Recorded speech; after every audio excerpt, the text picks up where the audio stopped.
السلام عليكم ورحمة الله وبركاته.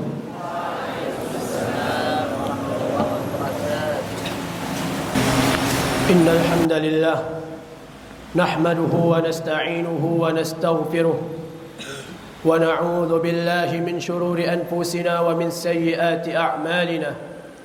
من يهده الله فلا مضل له ومن يضلله فلا هادي له. أشهد أن لا إله إلا الله وحده لا شريك له وأشهد أن محمدا عبده ورسوله لا نبي ولا رسول له. أيها المؤمنون رحمكم الله، أوصيكم ونفسي بالتقوى الله فقد فاز المتقون، كما قال الله تعالى في القرآن الكريم: أعوذ بالله من الشيطان الرجيم. يا أيها الذين آمنوا اتقوا الله حق تقاته ولا تموتن إلا وأنتم مسلمون. وقال الله تعالى أيضا: يا أيها الناس اتقوا ربكم الذي خلقكم من نفس واحدة وخلق منها زوجها وبث منهما رجالا كثيرا ونساء واتقوا الله الذي تساءلون به والأرحام إن الله كان عليكم رقيبا. وقال الله تعالى أيضا: يا أيها الذين آمنوا اتقوا الله وقولوا قولا سديدا يصلح لكم أعمالكم ويغفر لكم ذنوبكم ومن يطع الله ورسوله فقد فاز فوزا عظيما. فإن أصدق الحديث كتاب الله وخير الهدى هدى نبينا محمد صلى الله عليه وسلم وشر الأمور محدثاتها وكل محدثة في الدين بدعة وكل بدعة ضلالة وكل ضلالة في النار والعياذ بالله. Jamaah salat Jumat rahimani wa rahimakumullah. Bersyukur kita kepada Allah Subhanahu wa taala yang masih melimpahkan kita, memberikan kita nikmat-nikmatnya yang tidak bisa kita hitung satu persatu. Mulai itu dari nikmat keimanan, keislaman dan kesehatan, sehingga kita bisa mengayunkan tangan, melangkahkan kaki menuju rumah Allah Subhanahu wa taala dalam rangka menunaikan salat fardu Jumat secara berjamaah. Salawat beserta salam tak lupa kita hadiahkan untuk baginda kita Nabi Muhammad sallallahu alaihi wasallam, kepada keluarganya, para sahabatnya dan kepada orang-orang yang mengikutinya hingga hari kiamat kelak. Jamaah salat Jumat rahimani wa rahimakumullah. Islam adalah agama yang berdiri di atas keadilan yang sempurna. Keadilan yang tidak dipengaruhi status sosial, popularitas, jabatan atau kedekatan hubungan. Semua manusia sama di hadapan syariat Allah Subhanahu wa taala. Tidak ada satupun hukum yang Allah tetapkan kecuali penuh hikmah dan kebaikan bagi seluruh umat manusia, baik itu di dunia maupun di akhirat.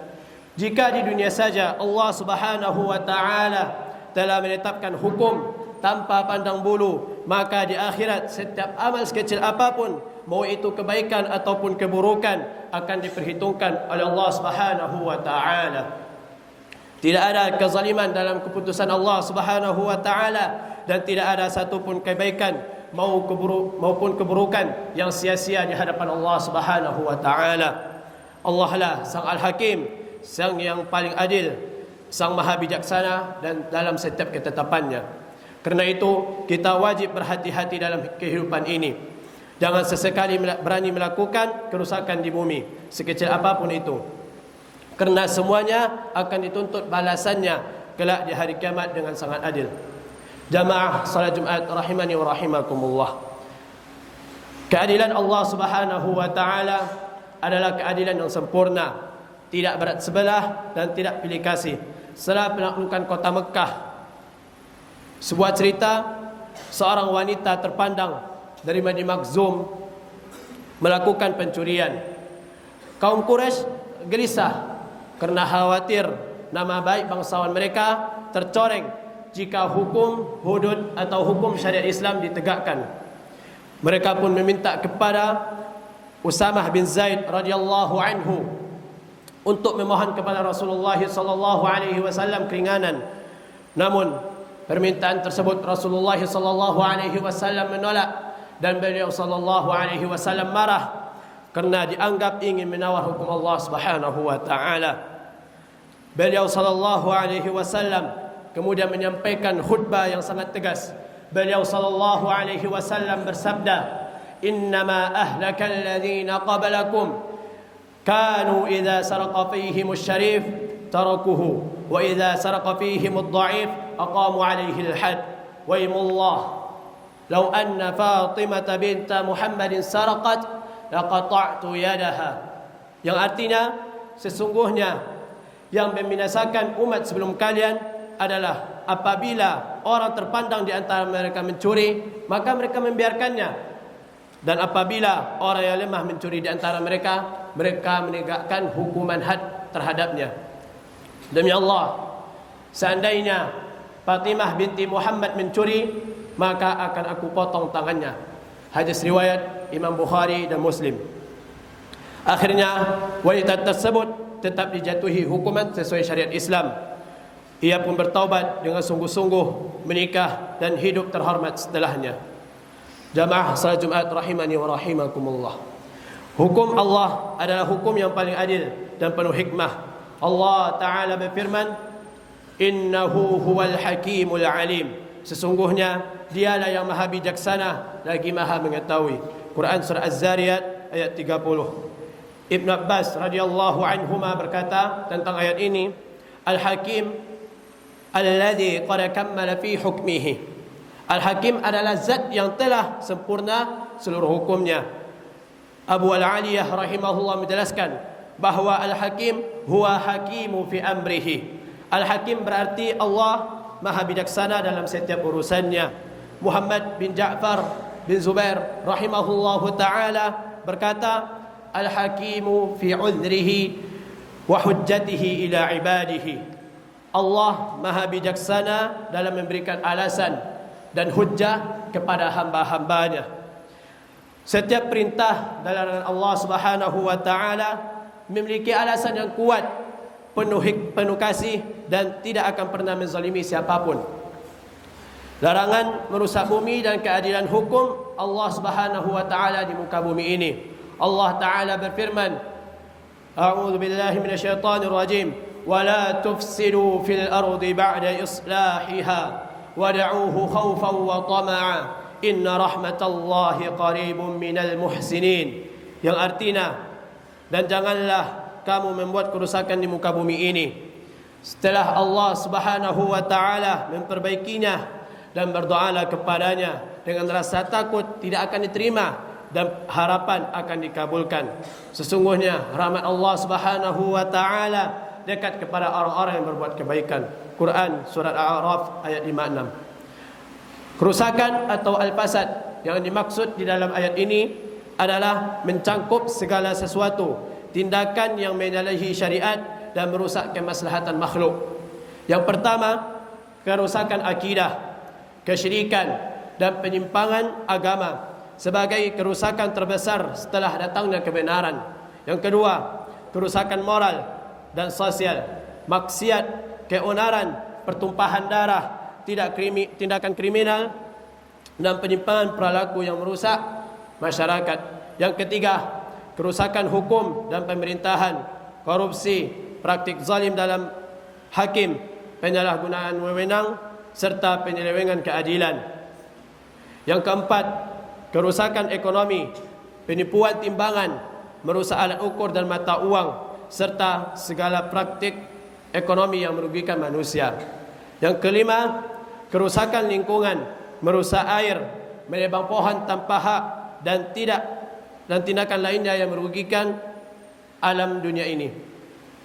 Ad-Dahaq mengatakan maksud surat Al-A'raf pada ayat tersebut adalah jangan merusak sumber air yang memancar, dan jangan menebang pohon yang berbuah secara sengaja untuk menimbulkan kerusakan. Karena itu, maksiat dalam segala bentuknya adalah sumber kerusakan, sementara ketaatan dan penerapan syariat adalah sumber kebaikan. Aqulu qawli hadza wa astaghfirullah li wa lakum wa lisairil muslimin innahu huwas samiul alim.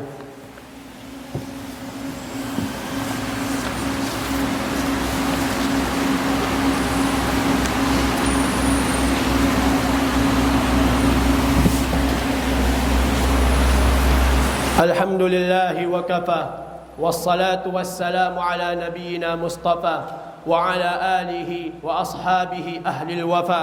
أشهد أن لا إله إلا الله وحده لا شريك له وأشهد أن محمدا عبده ورسوله. Jamaah salat Jumat rahimani wa rahimakumullah. Jika di dunia saja Allah Subhanahu wa taala menegakkan hukumnya dengan begitu adil, tanpa pandang bulu, tepat sasaran dan penuh hikmah, maka di akhirat Allah Subhanahu wa taala lebih pantas lagi menegakkan keadilannya. Tidak ada satupun kerusakan yang manusia lakukan di bumi ini kecuali akan dimintai pertanggungjawabannya. Tidak ada maksiat, kezaliman ataupun kesalahan yang akan luput dari hisabnya Allah Subhanahu wa taala. Semuanya akan dibalas dengan sangat adil sesuai kadar perbuatannya. Allah Subhanahu wa taala berfirman, "Faman ya'mal mithqala dzarratin khairan yarah, wa man ya'mal mithqala dzarratin syarran yarah." Barang siapa yang mengerjakan kebaikan seberat zarrah, pasti dia akan melihat balasannya. Dan barang siapa yang mengerjakan kejahatan sebesar zarrah, maka dia akan melihat balasannya. Quran surah Al-Zalzalah ayat 7 dan 8. Fa ya ayyuhal muslimun أوصيكم ونفسي بالتقوى الله العلي العظيم واعلموا أن الله أمركم بأمر عظيم إن أمركم بالصلاة والسلام على نبيه الكريم فقال إن الله وملائكته يصلون على النبي يا أيها الذين آمنوا صلوا عليه وسلموا تسليما اللهم صل على محمد وعلى آل محمد كما صليت على إبراهيم وعلى آل إبراهيم إنك حميد مجيد وبارك على محمد وعلى آل محمد كما باركت على إبراهيم وعلى آل إبراهيم إنك حميد مجيد اللهم اغفر للمسلمين والمسلمات والمؤمنين والمؤمنات الأحياء منهم والأموات برحمتك يا أرحم الراحمين ربنا اغفر لنا ولوالدينا ولإخواننا الذين سبقونا بالإيمان اللهم قسم لنا من خشيتك ما تبلغنا به اللهم قسم لنا من خشيتك ما تحول به بيننا وبين معاصيك ومن طاعتك ما تبلغنا به جنتك ومن اليقين ما تهون به مصائب الدنيا اللهم متعنا بأسماعنا وأبصارنا وقواتنا ما أحييتنا واجعله الوارث منا واجعل ثأرنا على من ظلمنا وانصرنا على من عادانا ولا تجعل مصيبتنا في ديننا ولا تجعل الدنيا أكبر همنا ولا مبلغ علمنا ولا تسلط علينا ولا يرحمنا اللهم أحسن عاقبتنا في الأمور كلها وأجرنا من خزي الدنيا وعذاب الآخرة اللهم إنا نسألك الجنة وما قرب إليها من قول أو عمل ونعوذ بك من النار وما قرب إليها من قول أو عمل اللهم إنا نسألك الهدى والتقى والعفاف والغنى ربنا آتنا في الدنيا حسنة وفي الآخرة حسنة وقنا عذاب النار فاذكروا الله العظيم يذكركم واشكروه على نعمه يزدكم ولذكر الله أكبر أقم الصلاة الله أكبر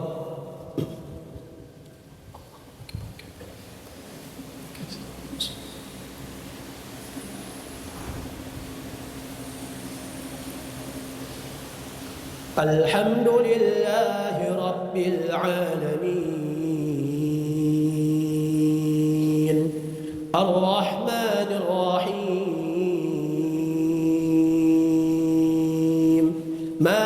يوم الدين إياك نعبد وإياك نستعين اهدنا الصراط المستقيم صراط الذين أنعمت عليهم غير المغضوب عليهم ولا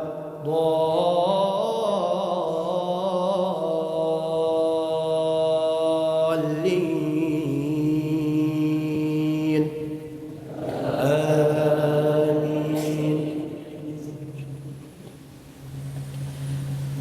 أفرأيت الذي تولى وأعطى قليلا وأكدى أعنده علم الغيب فهو يرى أم لم ينبأ بما في صحف موسى وإبراهيم الذي وفى ألا تزر وازرة وزر أخرى وأن ليس للإنسان إلا ما سعى وأن سعيه سوف يرى ثم يجزاه الجزاء الأوفى وأن إلى ربك المنتهى وأنه هو أضحك وأبكى وأنه هو أمات وأحيا وأنه خلق الزوجين الذكر والأنثى من نطفة إذا تمنى وأن عليه النشأة الأخرى وأنه هو أغنى وأقنى وأنه هو رب الشعرى وأنه أهلك عادا الأولى وثمود فما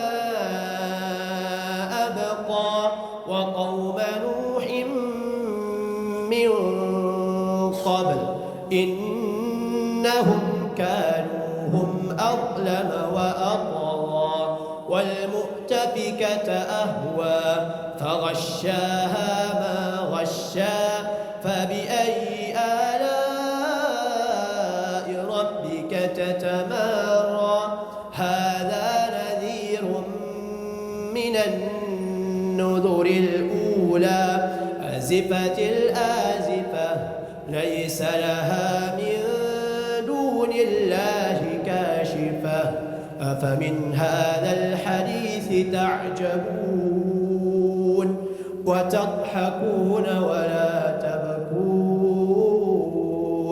وأنتم سامدون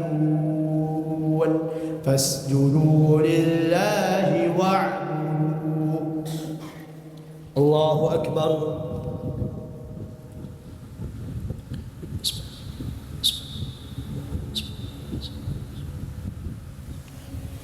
سمع الله لمن حمده.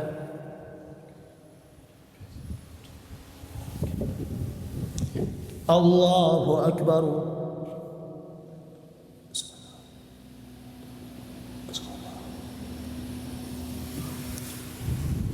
الله أكبر.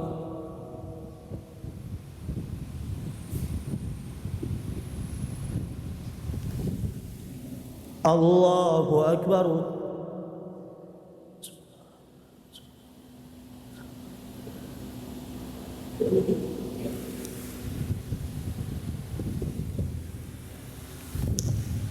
الله أكبر.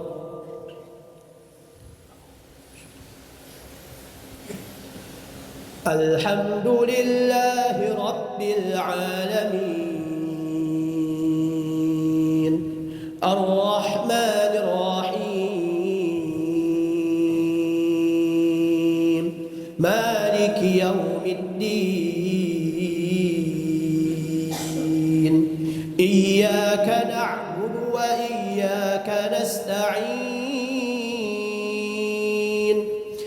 اهدنا الصراط المستقيم صراط الذين أنعمت عليهم غير المغضوب عليهم ولا الضالين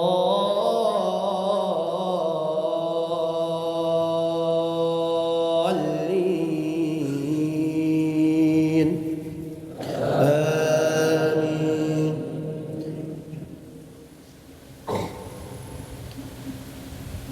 هو الله الذي لا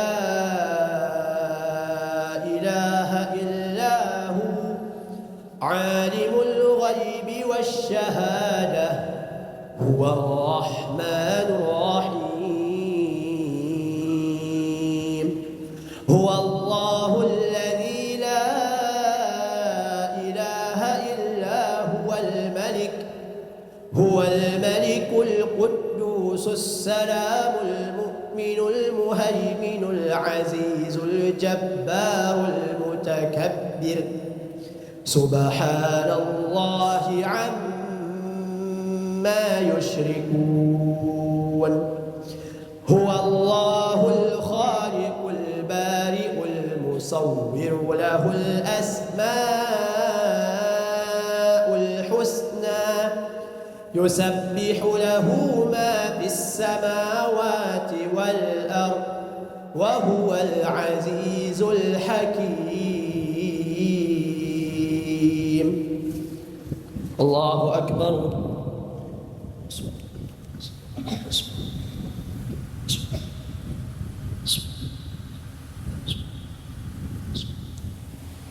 سمع الله لمن حمده.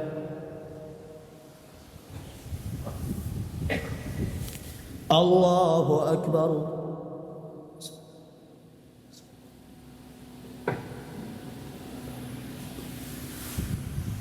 الله أكبر.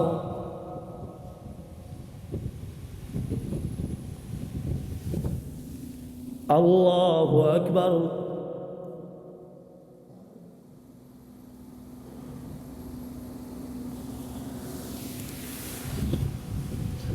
الله أكبر.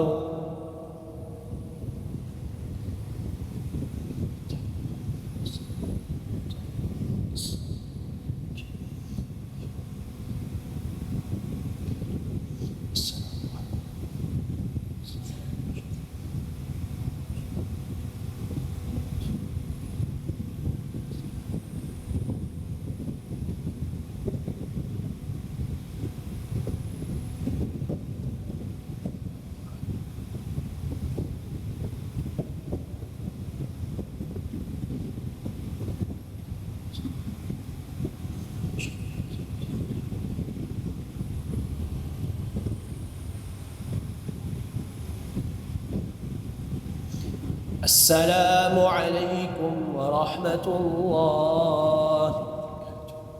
السلام عليكم ورحمة الله.